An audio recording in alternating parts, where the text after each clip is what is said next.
مولانا روم رحمۃ اللہ علیہ کا قائد لکھتے ہیں کہ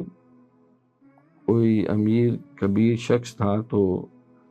اپنے قافلے کے ساتھ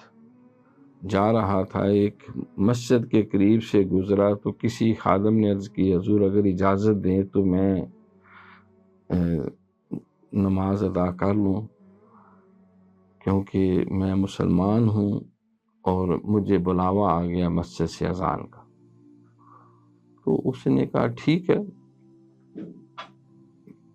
تمہارا چلو حق کیا ہے، انتظار کر لیتے ہیں۔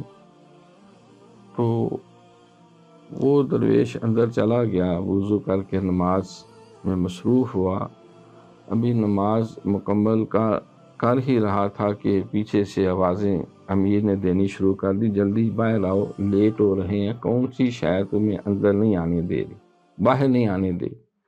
اس نے کہا سرکار جو ذات آپ کو اندر نہیں آنے دے رہی وہ مجھے باہر نہیں جانے دے رہی، تو جس نے مجھے بلوا لیا ہے، سعادت عطا کی ہے، اس نے مجھے روکا ہوا ہے اور تمہیں باہر